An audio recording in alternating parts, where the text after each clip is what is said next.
And we are back right now. We welcome our good friend and co-host Yeastie to the show. Yeastie, good to see you, man. Nice to see you. It's just not the same without me and you on the air. Jeff, kind of struggled through the bye weeks. We were on our bye weeks for a couple weeks. Yeah, we were. So we're back in the house. Bye week fill-in. Yeah, Jeff was our bye week fill-in. We're back in the house. We're ready to roll. So let's get to these matchups. Yeah, well, as you noticed, if you watched the very first segment that Jeff and I did, we ranted, we raved a little bit about our beloved purple. Not much raving. We really didn't even get to this weekend's game. So I thought since you were coming on here with that filth on our set, that Tomlinson jersey, that we should start out a little bit by talking about the game that will go down this weekend at Metrodome. San Diego, a team that has really turned it on of late. San Diego Chargers against our beloved Minnesota Vikings. I'm a little worried here, Yeast. I think we might be about to get the doors blown off. We might get the crap smacked out of us, is what everybody's saying around town. Chargers are on a roll. Phillip Rivers threw the ball 11 times last week for 3 touchdowns. Crazy. So what is he going to do this week? It's LaDainian, Gates, Chris Chambers in the fold with a touchdown last week. I think the Chargers are firing on all cylinders. I think they're going to come in and score some points. Yeah, in my opinion, the Chargers are the second best team in the AFC. Yeah, that's right, Indianapolis. I said it and I believe it. The Chargers are firing on all cylinders and they're going to continue this weekend. Thanks, man. Sorry, bro. Only right before I drive, dude. You know that. Okay. But realistically, one thing that I'd like to remind everybody is that we have the better of the 2 running backs in this game. Do you not agree? It's crazy to think that. I mean, when we talked about Adrian Peterson at the beginning of the season, we knew he was going to be good. We would have never thought that national experts would be saying at this point in time in the season that he's better than LT. But realistically, he's ahead of LT in rushing yards. He hasn't shown the consistency or the long-term durability, but nevertheless, 2 really special backs for fantasy owners and for just your average NFL fan, both on the field this weekend, Yeast. Well, I don't know if I'm ready to say that AP is better than LaDainian, but I sure would take him in a Browns uniform, I'll tell you that. Right. As everybody read on the website over the last few months, how much I like Adrian Peterson. But, LT as well as a great back. Both of them should do well in this game. Adrian by default, LT just because I think they're going to run it right. I think they're actually going to run right at this Vikings defense. He's going to put up some solid numbers, I think. Well, Brian Westbrook put up 2 touchdowns against our defense, and I think that if we aren't really focused on stopping LT, which we probably will be, however, we've seen when the Chargers start to win, they like to spread the ball around. Last weekend, they did it to the tune of 35-3 against an upstart Houston team who still can't hold a candle to a real contender. Here is a similar thing, although our defense is much better at stopping the run. I just think that they're going to, hold LT down yardage-wise, but if the Chargers are good like the Eagles, they'll be able to get him in position to get into the end zone. What do you guys think about Chris Chambers here in this matchup as he's starting to get acclimated to this team's offense? Our cornerbacks have definitely had their struggles throughout the season. Our secondary much maligned, allowing quite a bit of yardage through the air, Jeff. What do you see for Chambers Well, here? If we don't get any pressure on the quarterback, then quarterbacks are going to continuously beat us throughout the course of this year. So I don't know why we don't play Brian Robeson more. He seems to be a situational guy. I understand that. But he's a guy with a huge motor, a la John Randall, and he gets pressure. And I watched him specifically in the game when he was in last week, and he got pressure on a regular basis. So we need to pressure that quarterback, and if they don't, then yeah, I like Chambers this week because our defense in the secondary is kind of a bend but don't break.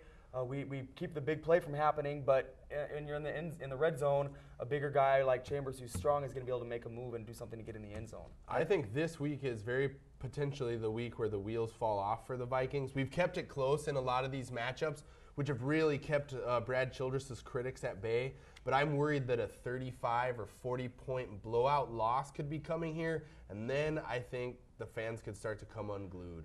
Yeah, I think they're definitely gonna. They're restless right now. You hear a lot of complaining everywhere we go. People come up to us.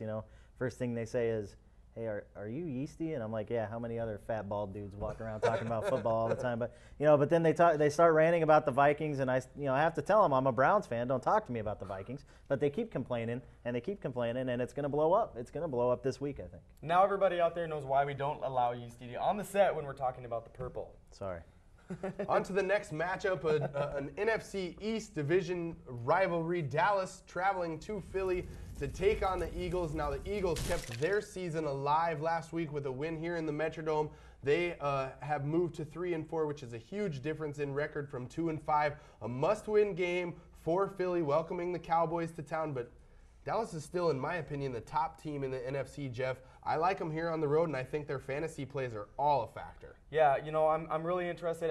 Coming off of the bye, I like Dallas. I think they're going to be very well rested, looking to keep their successful season on the right track. And, Tony Romo's got to be one of the happiest cats in the league right now because dude just got paid fat. Cha-ching. A 6-year, $67 million deal, $30 million guaranteed.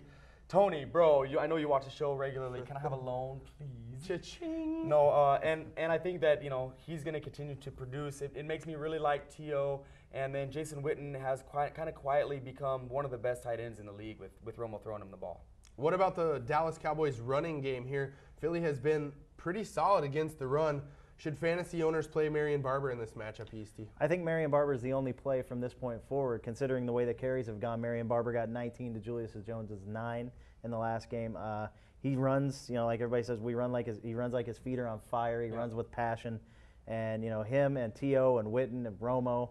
Creighton, if you have some bye week issues, you could play Creighton. But I really think T.O. is going to pop in this game. I think this is where the Cowboys make a statement going towards the later end of the season, second half of the season, and they come out and I think that they beat up on the Eagles pretty good. I think there's still some pretty good points on the Eagles' side of the ball. Donovan McNabb looks a lot better than he did on that bum wheel of his early in the season. He had 333 yards passing, I believe, last week against our secondary. I like him at home here. Brian Westbrook is obviously a play. You can keep that guy in your lineup at all times when he's healthy. What about the Philadelphia Eagles pass receivers? We finally saw Reggie Brown get involved in the game last week. A nice catch along the sidelines for the Purple, Jeff. Is he now back? Can fantasy owners now at least give some thought to playing Reggie Brown, or is it Kevin Curtis only? In this game, to me, it depends on who Terrence Newman lines up on. Terrence Newman. Hello, Newman. Terrence Newman is one of the premier cornerbacks in the NFL, and if the Dallas Cowboys think that lining him up on Kevin Curtis gives them a better chance to win, I like Reggie Brown more. If they line him up on Reggie Brown, my senses tells me that they're going to flip him around depending on who the Eagles seem to be going to. So I don't know what to think about that. I don't think Kevin Curtis is going to be able to produce. To me, he's on a little bit of a low stretch. So in a week or two around the deadline, he's a good buy low. McNabb, to me, about 250 and 1 to 2 touchdowns in this game. He's a good buy low guy for now. San Francisco 49ers traveling to Atlanta to play one of the worst teams in the league. The Falcons absolutely suck. San Francisco has disappointed fantasy owners quite badly this year as well. Frank Gore, where are you? Fantasy owners drafted you early, and you've been basically non-existent. Is this the week Frank Gore finally gets his feet under him, Yeast? That's the whole problem is his feet. He's got the bum ankle. Michael Robinson's probably going to steal some carries this week. He's one of the hot pickups so far. If Frank Gore's ankle doesn't hold up, Robinson's going to get some carries. So I wouldn't bank on Frank Gore. Most likely, if you have him, you have to start him probably. But he hasn't done anything since week 1. Those were his only 2 touchdowns of the year. So he's been very disappointing since then. One guy that I did want to touch on real quick on the Niners is Vernon Davis. He's come back from his injury. I don't know which one of his 97 injuries he's had, whichever one it was. He's come back. He's actually played pretty well. Scored about 13 points in most formats, touchdown and 71 yards last week. So he's coming around well. So if Vernon Davis is still out there, I'd pick him up. Any other plays here? I personally think that Frank Gore gets in the end zone in this game. Atlanta's team, I don't like any. Between these two teams, there's only 3 victories. So, it makes me want to hurl if I'm going with these guys. Between Roddy White, Jarius Norwood, and Crumpler, I think there's a touchdown. Yeah, max. And I don't even know who's going to start at quarterback, and I really don't care. So we move on because that matchup is extremely ugly to another matchup that at least has some fantasy plays, but still a battle between 2 pretty ugly teams. And, of course, Cincinnati traveling to Buffalo. Cincinnati, a team that many of us here on the panel thought would contend or possibly win this division. What's the deal with the Bengals right now, Jeff? I don't know what's going on for sure with them. It seems like they're going along with Carson Palmer, and I don't know if Carson Palmer's really stepped up in leadership by getting into the face of some of these thugs on the team. And not only that, but Chad Johnson's been flapping his gums talking about getting traded and this and that, and there's just discontent there. Chad Johnson, he's having a quietly good season, averaging over 100 yards per game. He's only got 3 touchdowns on the year. I think he gets in this week, but Houshmandzadeh has been outperforming and leading the league in receptions right now. He has 9 touchdowns. I like Houshmandzadeh more. Another thing of note here, Palmer needs only 310 yards to have 13,000 in his career. And so I think that they're going to be up big, and I actually like production of their offense this weekend. So all of you who were disappointed in them last week, get ready. The roller coaster is about to come back up. What about the Kenny Watson situation, Yeastie? Got knocked out last week, some concussion problems. We're waiting to see what he's going to do. If he plays, would you start him against Buffalo? Yeah, definitely. Whichever one of the running backs is going to play, Rudy's probably going to be out again. God. It's okay, man. It's okay. Rudy, come back, please. But Kenny Watson is probably going to play. He got kneed in the head on a play where he fumbled last week. Should be okay. But yeah, whichever running back is in there for the Bengals, I would play him. I'm not a big fan of Rudy Huxtable either. I think that Rudy Huxtable just doesn't seem to have the wherewithal to be anything better than like a kindergarten age girl. One interesting stat here when I was researching this game, we told you at the beginning of the season that the rest of the Bengals players were enigmatic. They'd blow up and then they'd kind of come back to earth. The one guy we liked on a consistent level was Houshmandzadeh, and Houshmandzadeh has scored a touchdown in every game they've played this year. So keep that guy in your lineup at all costs. He's healthy, he's performing well. Flip the script on the Buffalo side of things. One guy who's been on a major roller coaster this season, Lee Evans, finally got off big last week for a big long touchdown play. Does he have another one for fantasy owners this week, East? Definitely, I think so. It's against the Cincinnati secondary, which is terrible. J.P. Lossman's going to start. He chucks it up a la Dante Culpepper to Randy Moss back in the day. Lee Evans can run under it. I look for him to have another long touchdown, and these are the kinds of games that you got Lee Evans for early in the season if you held on to him, and you bought low on him earlier weeks 3 or 4 when he had like 3 catches total. So, yeah, Lee Evans is going to pop. This is really a classic example of a younger player who's taking his time to get his feet wet in the season. 2 weeks ago against the Ravens, he put up 98 yards. You could see him start to heat up. Last weekend, dropped the bomb, $138 touchdown. I think he gets going, and I like Losman. I like that they benched him for a few weeks, kind of got his dander up a little bit, lit a fire under him, got him back, excited to get into the game, and then he came in and had an immediate impact. So the thing for me, is Marshawn Lynch. They need him to get going. I think this could be his breakout game. Yeah, I like Lynch a lot this week as well. Denver traveling to Detroit to face the 5-2, yes, 5-2 Detroit Lions. Is it possible, guys, that the Vikings could finish the season like 6 or 7 games worse than the Lions? Yes. Why do you guys say that for, man? Oh, that's painful. But I told you at the beginning of the season, I sat right here in this very chair and predicted the Detroit Lions to win this division. They're 5-2. They got Jonesy back. Kevin Jones, 100-yard game last week, a touchdown in 2 consecutive games. Now he plays a team that absolutely cannot stop the run. Denver Broncos come into town. I think the Lions win this one, Yeast. Yeah, I think Detroit wins this game also. John Kitna hasn't performed very well, but that coincides with Kevin Jones reemerging as the factor back there for him. So everybody that was rolling off of Kitna and Roy Williams and Sean McDonald earlier in the season probably suffering a bit, but the Detroit Lions team is doing a lot better. Yeah, John Kitna has yet to throw a touchdown in the last 3 games. And here's another bad matchup. It's Dre Bly's return to Detroit, so he's going to be up big. I think that Champ Bailey will play, so it's going to be tough for Roy Williams and Cal Johnson and the like. When Sean McDonald's your best producing receiver, you've got issues in the passing game. So I think that continues here, and I like Kevin Jones this weekend. Sean McDonald would be our best producing receiver.